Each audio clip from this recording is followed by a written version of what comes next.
na, dali. Eto na nga!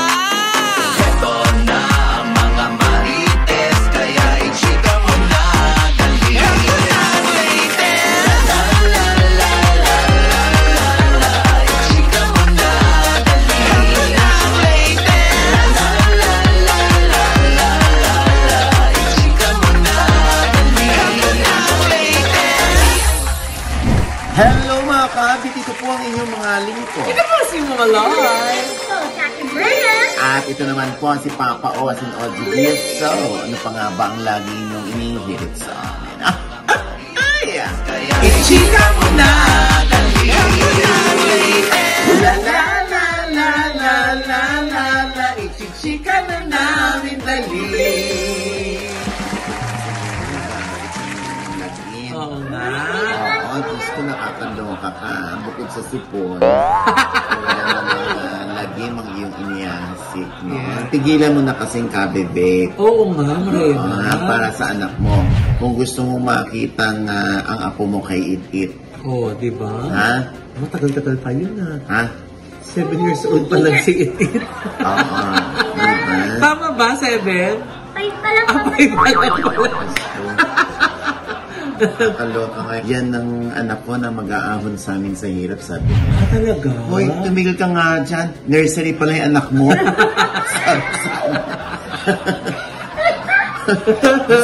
Ko? Ay, naku. Kakaloka ka. Pero at least di mo naman to, ha? Si Marjorie Barreto, di ba? Finlex lang naman yung fan na ibinigay sa kanya ng kanyang anak na si Julia Barreto. Oo, sana Oh, di ba? Oo. Sana lahat ng mga anak ganyan, ano? Oo. Hindi katulad dun sa toxic family. Oo. You have to get away from my toxic family, di ba? At least hindi sila toxic sa isa't isa. Yes! At syempre, yan si Julia, talaga namang pinagmamalaking lagi ni Marjorie. Yes. Ano yun? Birthday gift ba yun, Day? Di ba tapos na yung birthday ni Marjorie? Alam ko, March si Marjorie. Oo nga. So wala lang? Wala lang. okasyon? Syempre, gano'n naman talaga, lalo na pag number one supporter naman ni Julia, ang kanyang nanay. Oo, di ba? Ang bait naman ni Julia. Very generous na anak. Oo. Baka naman i-share lang ni Julia yung blessings niya kay Mom. Natural. Dahil nga, di ba, syempre, naging mainstay na rin siya sa Itbulaga. Oo nga, di ba? Marami siyang racket. May mga pelikula rin siyang ginagawa. Kuya, Oh. hindi kaya dahil nag-away sila ni Gerald, kaya binigyan niya ng regalo si Marjorie? Layo naman yun. Ano nag-aaway? Tapos ano yun? Kasi sana diniktahan na lang ni Margie mag-aaway kayo ulit ni Gerald, ha? Para mariguluhan mo. Baka next time, pag nag-aaway kayo ng malala, bahay naman ang irigalo mo. Ganon. Diyos ko, tumigil ka nga niya, Marena. Yung mga ganyan, yung issue na yan, hanggang ngayon wala pang linaw yan. Pero, since hindi kumikibo si Gerald at si Julia, kumbaga ayaw nilang patulan yung mga ganyang issue. Tama. Diba? Yung nag-away sila, ganyan. Ang nakakaloka pa nga nito, di ba? Talagang, Diyos ko, naglipanan na naman yung mga peking balita. Yung mga fake news. Di naman niya nawawala. Sino naman ngayon? Hindi sila nga kasi yung mga yung mga pages na ito, o yung mga fan page na ito sa Facebook. Di ba? Parang gusto lang nilang umani ng subscribers o ng followers at ng engagement. Kaya, uy, hindi ganun kadali gumawa ng balita, ano? Pag kayo na-report, ha? Kuya, ano ba sinabi kay Gerald? Ay, kay Gerald ba? Hindi, di ba? Ayan, kitang-kita natin, ano? Na lihim daw na ikinasal si Gerald kay Gigi Delana. Ha? Meron daw silang sikretong anak, tinatago raw nila. Ha? Oo, may ganyan. At ang nakakaloka nito, lihim daw yung pagbubuntis ni R.C. Munoz. O nanganak si R.C. Munoz courtesy of Gerald Anderson. Ha? Diyos ko, nakakaloka kayo ha ng taon. Talagang pinipilit nyo talaga yan. Naku, pag kayo na-report talaga, promise. Yung pinaghirapan yung number of followers ay mawawala yan. Ha? Si Gigi at si Gerald ay kung natatandaan natin, nagkaroon yan ng pandemya ng teleserye. Ito yung kapanahunan na online kumakanta si Gigi nung pandemya. Sumikat siya o nakilala siya Kaya binigyan siya ng ABS-CBN ng teleserye. Yung Hello Heart, opposite Gerald Anderson. O, yung kay RC Munoz naman, di ba, kung matatandaan natin nung nagkaroon sila ng pelikula. Oh. Yung Always Be My Maybe. Tsaka yung Can We Still Be Friends? Oh. Sila ni Gerald. Oo. Naku, Ano ba yan? Nagkasama lang nagkaroon ng anak? Ay, teka lang, Nay. Ilang beses kayo nagsama ni Gerald? Yun. Sino? Ni Gerald Anderson. Sa teleserye? Oo. Yun na nga, yun ang kinalulungkot ko. Bakit? Yun ang pinapangarap kong mabalita o machismis. Kahit man lang fake news, walang pumatol sa amin. Ha? Wala kayong anak? Diyos ko, paano kami Siyempre, teenager pa ako that time. Uy! Charot. Anong teenager, kuya? Bakit? Baka hindi pa tuloy nung si Gerald. Grabe ka naman. Hindi, Diyos ko. Kaya nga mga faking balita, Diyos ko.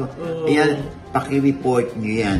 Yung mga naglilipana at mga naghahasik ng mga fake news. Minsan gusto mong intindihin na baka gusto lang kumita ng pera. Kaso kung ganyan ang intentional talaga na mambudol ng balita, di ba, Nay? Correct. Parang dapat, na po yan? Mabigyan ng leksyon oo. yan at ma-report talaga at hanggang sa mawala. Ay, alam mo, kahit ako ginawa ng issue, nireport ko. Nung nireport ko, bumalik sa akin. Ano sabi? Pakitanggal naman po yung yung restriction. Kayo lang po makakapagpaalis ng restriction kasi po, dito po kami kumukuha ng panggatas ng anak ko. So, di inano ko, ha? Ang pinanggagatas mo sa anak mo ay galing sa gawa-gawang balita? Ay, nako. Kuya, ingat ka ha. Bakit? Baka sabihin nila, diyan din sa pagbabalita, kinukuha mo yung panggatas ng anak mo. Ay, excuse me. Oh, hello. Hindi na nagagatas sa anak ko. Ay, ano ba yun? Akala ko naman. Alam mo, we really cannot please everybody. Yes! Pag may issue tayo rito, sasabihin natin sa kanila, pero hindi para gatungan ng issue o para palalain o para mag-imbento ng balita. Hindi po. At saka hindi mo iniimbento yung balita. Ano pa? Hello. Oo, Diyos ko. Recently nga, di ba, may nag-imbento na na mayapan na daw si Tito Dante Rivero. Oo, di ba? Di ba? Yan yung pinabulaanan ng CCM Productions, oo. si Direk Coco Martin, di ba? Oo, Diyos ko na si Direk Coco Martin na ito na nga. Oo, di ba? Si Direk Coco Martin, sinasabi dyan na si Coco Martin daw ang gaganap sa Korean adaptation ng Vincenzo. Ah? Oo. Talaga? Oo. Ay, maganda yun Ah? Maganda. Si Totoo ba Song yun? Joong Ki, di ba? Si Song Joong Ki, pinanood natin Oo. Vincenzo. Apakaganda niyan, di ba? So Nakita pa namin yan ni Janice de Belen sa I Am Worldwide celebration, yung event nila sa Araneta. So gagawin ni Direk Coco? Aba, sino naman ang ayaw? Di ba? Kaya lang, ayan sinabi dyan na si Direk Coco rin daw ang magdidirect. Pero may nakalagay sa ilalim, charot. Paano kung hindi nila mag-gets yung charot? Oo nga. Mapaniwala agad sila. Di na-excite lalo yung mga tao. Pero sa totoo lang, ako na mismo sasabi, bagay na bagay kay Coco Martin. Yung pwede. Vincenzo. Kung makapalakpak ka, parang nanood ka ba ng Vincenzo? Wala nga kay Netflix Di ba? Naghihintay ka lang ng piracy. Ano? Ano yan? Tawa ng tawa. Kuya, kasi ito, hindi fake news. Ano? Ito.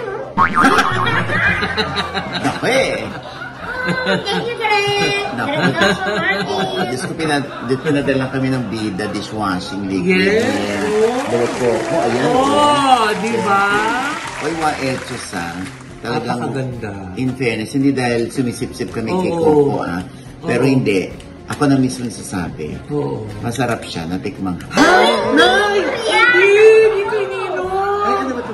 Ano to? Dishwashing liquid? Oh my God, nainom ko one time. Sabi ko pa. Hindi. Grabe yung saya natin ay kasi Seriously. talagang ang ganda niya. Talaga yung nahanap-hanap sa bahay namin. Di ba? Seriously. Dahil napakabisa po ng bida dishwashing. Mabango, tapos tanggal talaga yung mga sebo. Oo, in fairness, maganda siya. Oo. Ayan, ito mabili ngayon sa online. Yes, sa TikTok, lagi silang may correct. promo. Oo, ang galing nga nito Tsaka meron na rin sila sa no? Sa Pure Gold. Oh! Oo. Wow! Diba? Oh, Ayan. diba? Oo. Dita dishwashing. Diba? Oh. Ayan na. Oh, alam Kita mo mo na. Oh, direct. Ito na nga, nakakaloka. Gusto nga ako i-guess dyan sa Batang Quiapo. Oh, ano? Go, kailan? Anong role? Naku, yun nga, pinag-iisipan ko. Pagka medyo nahihirapan ako sa role. Bakit? Inaano ko kasi mag-immerse pa ako, yung ganyan. Oh. Pag-iisipan ko talaga, aralin ko yung role kasi, Bakit? Drama? ha? Dramatic? Ah, Action? Hindi naman. Pero baka Oh. mahirapan ako Ay, sa role. anong role mo doon, ay? Reporter. Ha?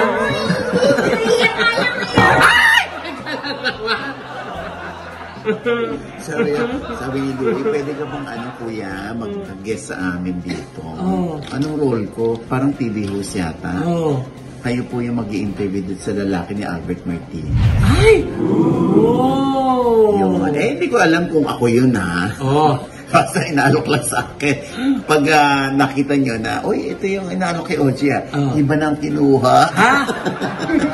Kasi nahihirapan si Oji. O anyway, So, basta kailan thank kaya you so magkakaroon much. ng kailangan ulit na damit para lumabas Oo si nga. Lois at saka si Jessa? Alis daw kayo ng alis, sabi ni Coco. Out of the country na out of the country.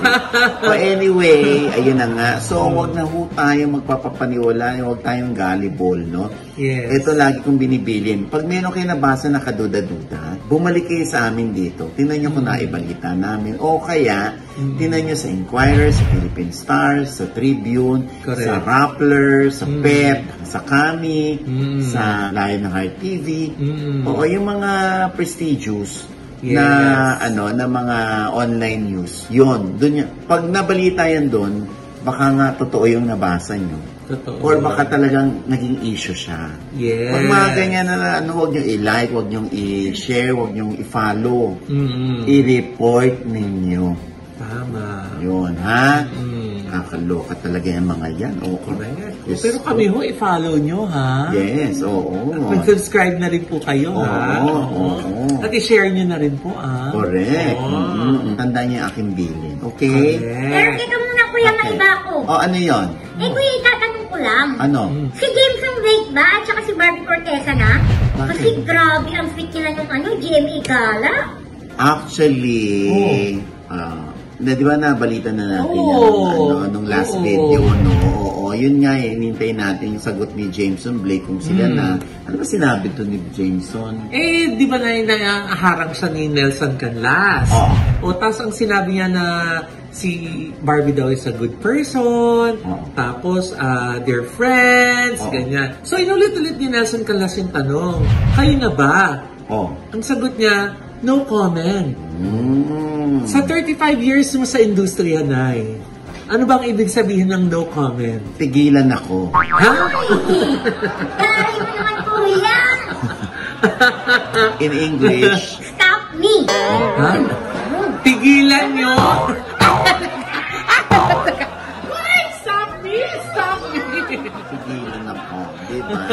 Anyway, alam mo, sa totoo lang, no, wala Oo. namang problema kung sila dahil si Jack nga at saka si Jameson nag-uusap pa eh. Oo nga, yun nga eh. Kasi nga din, natanong dito si Jack Roberto kung anong reaksyon niya na babalitang close itong si Barbie. O, ano saka sabi?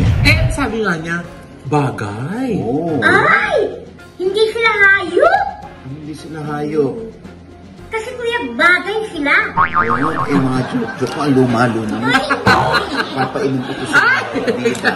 ay. Nakakaloka ka. Para luminis yung bibig ni Ren. Diyos ko, bunga ano mo yan. Ayun nga daw, bagay. At saka nagkakaroon daw sila ng deep talk ni Jameson na sinasabi niya na alagaan si Barbie, mabait si Barbie. Oo. Ba't may ganun? Kung friends lang.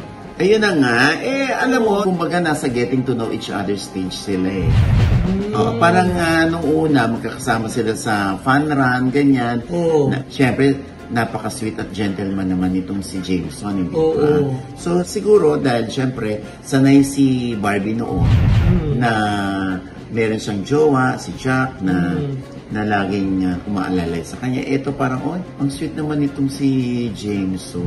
Siguro doon na in love si Barbie. Ah, so in love na. Feeling ko, kung ganyan naman, Diyos ko, nag-holding hands pa Oo kayo. nga, At wala kayong pakialam sa sasabihin at iisipin ng mga tao, hindi ba? Diba? At lalo tigit, wala silang pakialam sa iisipin ng Barda fans. Oo. Ano pa daw fast food pa after nung Jimmy Ball. Diba? Syempre talagang gutom yun, diba? Yung gutom at pagod at yung ngawit ng paa, deserve nila talagang kumain, mag-midnight snack. Yes. Oo. Di ba sinabi naman ni Jack Roberto sa kanyang panayam na okay sa kanya si Jameson para kay Barbie. Yun nga, Nay. Sabi nga ni Jack, mabait daw si Barbie. Sinabi niya kay Jameson. Naku, Mama Loy, tigilan nga ako ni Jack, no? Mabait pala si Barbie, ba't sila nag-iwalay? Hindi ba pwedeng may ibang issue sila bukod sa dahil mabait lang? Hindi, pag mabait yun, talagang yun. Talagang, mabait si Barbie. Baka ayaw niya masyadong mabait si Barbie, kaya hindi siya nag-challenge. So, kuya, pag naging demonyo si Barbie, nai-inlove siya, gano'n.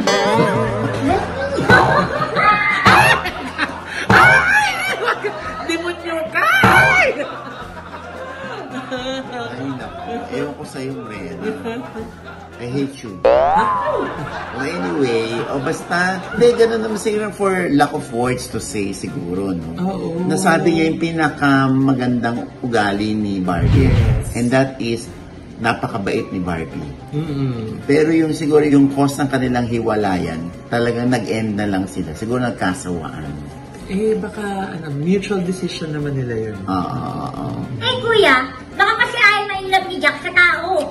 Gusto niya sa manika. Manika? Anong kuni? Barbie!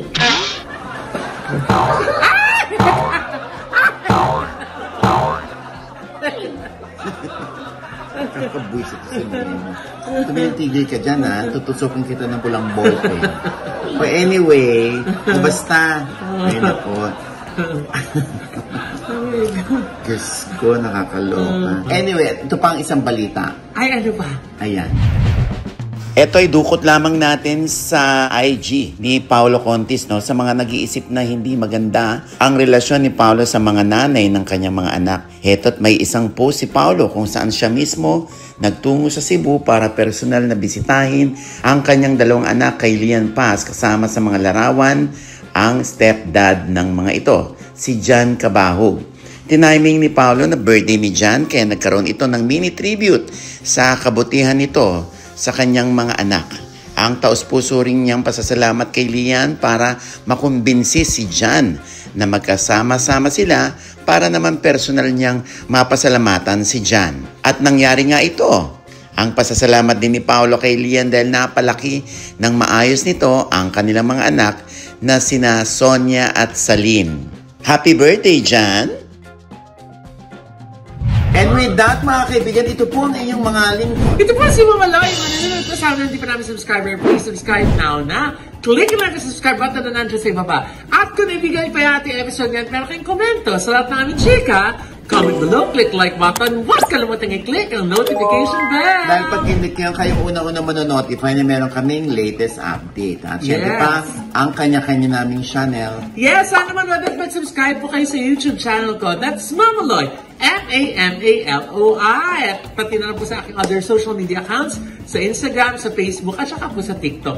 At kung kayo po ay nagpaplano na magpa-renovate ng inyong condominium or bahay, nandito po si Mama Loy at ang aking pong Labida Creatives team para maging katuwang po niyo. Visit niyo na po yung aming mga social media accounts. And thank you to Envy Skin Beauty and Wellness Center for skin, face, body, and wellness. Nandyan po sila sa Mother Ignacia, tapat lang po ng ABS-CBN sa ground floor po ng Gandia Place. Yan, dyan po kami nagpapadrip at saka nagpapatreatment ni Nanay.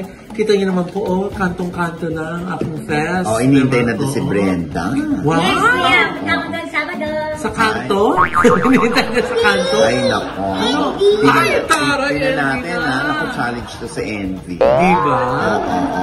At syempre, si Dr. JC Solis na, isa Yes. gorgeous ng ngiti, diba? Ay, si Doc JC Solis pala Oo. at si Miss Ara ay isa sa mga sponsors natin Wow. na nag-treat sa Kasuso Warriors natin, yung mga breast cancer patients natin para makapanood ng How to Get Away Yes. from My Toxic Family. At kasama syempre dyan, nag-treat sa mga pasyente pasyente ay si Kits Musni, ang board member ng NTRCB. Wow! Oo, nagbigay ng pampanood yan. Thank you po. Oo, si Carla Cometa. Thank you so much. At syempre, ang Wang's Events. Yes! Ni Sir Johnny John. Santos Yes, at ni thank you. Jeremy Fabio. Maraming Yes, salamat thank you sa po. pagtitreat niya sa mga kasuso patients natin. At si Miss Jeannie ng BDO ay nag-share din para sa kasuso screening. At kay Zanjo Marudo na nag-pledge ng 100,000 pesos para sa ating mga breast cancer patients. Na ngayon ay umabot na ho ng 800 ang ating mga pasyente. Ay nako. Pero at least naman sila ay nasisiyahan sila kapag umaattend sila sa ating mga pa-event for them. Ayan. At syempre, Pamrena, ikaw naman. Yes, hello mga ka-update. Pa-follow naman po ng aking FB page. At Rana po, MRENA. May post ba? Meron naman oy. Wow! Teka muna, Dr. Jessica D. Yes, Thank you so Yes, much, Doc. Doc Jessica D, ha? Thank you, Doc. At si Doc Jessica D, talagang marami rin siyang biniling tickets. Wow! Para sa mga staff niya at mga papromo niya ng How to Get Away. At syempre, eto naman, Lloyd, ang mga international screenings ng How to Get Away from My Toxic Family. Yes, tuloy na tuloy pa rin ang international screening natin, Mama Loy. US tour muna ang How to Get Away from My Toxic Family sa Michigan, sa MJR Westland at 7 p.m. on August 22. Sa August 23 naman sa Paramus, New Jersey sa Theater 6 ng Westfield Garden Estate Plaza 15. August 23 din sa Regal Cinemas, Rancho del Rey, Chula Vista at 2 p.m. Sa August 24 naman sa San Francisco, California, sa Ball Theater sa San Leandro, California. At sa Virginia, California naman sa September 6. Ayan, tuloy na. Meron din tayong Europe sa Paris, France sa August 9, Saturday at 5 p.m. August 10 naman, Sunday at 2 p.m. din. Ayan po ang contact ng Marana Events for your tickets, ha? Sa London naman, sa Genesis Cinema London Mile End Road. Sa August 9, Saturday at 12:30 ng tanghali. At August 10 naman, Sunday din ng 12:30 ng tanghali.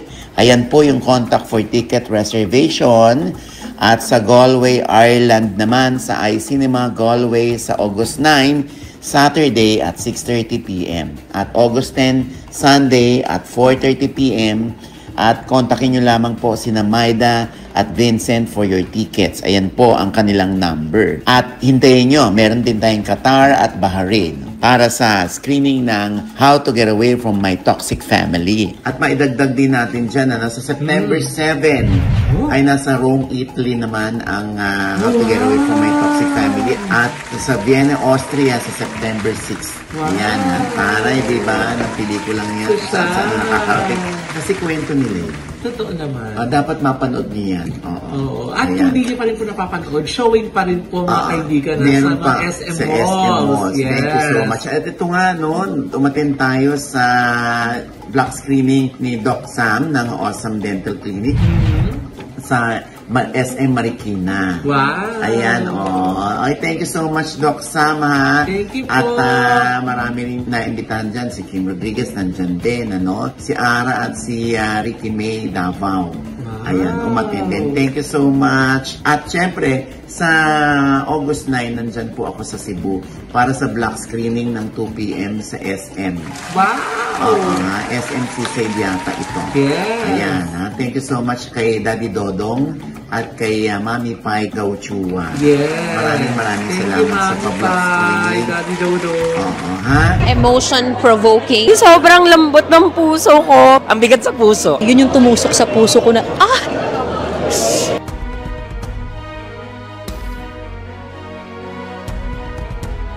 mas lumalim yung paghanga ko sa mga breadwinners. You know, lahat ng mga breadwinners will relate talaga. Nakakaiyak. Sobrang maganda yung palabas. Medyo nakakabaliw yung toxicity ng family. Naging madamot siya. Hindi na ako babalik ng Dubai. Negosyo kami.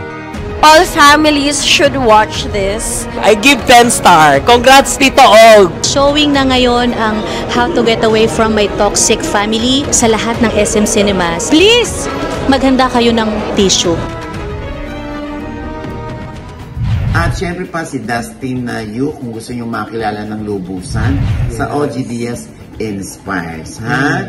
At abangan ninyo ang aking panayam naman kay River Joseph. Ay, wow! Naka-gray pants ba siya ng interview? Ay, nakabangan nyo. Ay! At syempre pa, ang ating pagbati ng happy birthday kay Miss Lucille ng Cookies and Dream. Maraming salamat sa pag-aasikaso, Ma'am Lucille. Ha? Thank you po.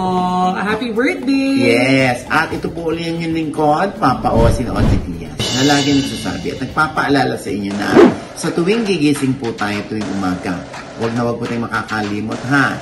Na magpasalamat sa Panginoon dahil tayo kanyang ginising. Ibig sabihin, may mission pa rin po tayo sa buhay. Sabay sabing, every gising is a blessing! At ano pa nga bang lagi niyong inihirit sa amin? Ichika mo na, dali. La la la la la la la la. Ichika mo na, dali. La la la la la la la la. Ichika mo na, dali. Narinig natin ang ubo. Ayan, alam mo, i-take mo yan. Maginhawa yung lalamunan mo, madulas. Twice a day. Oo. Twice a day. So, sa 2 cup, ha? Oo. Ano naman yun? Mukha ka namang kaldero. Hindi, joke. Ay! Bida! Bida! Bida dishwashing.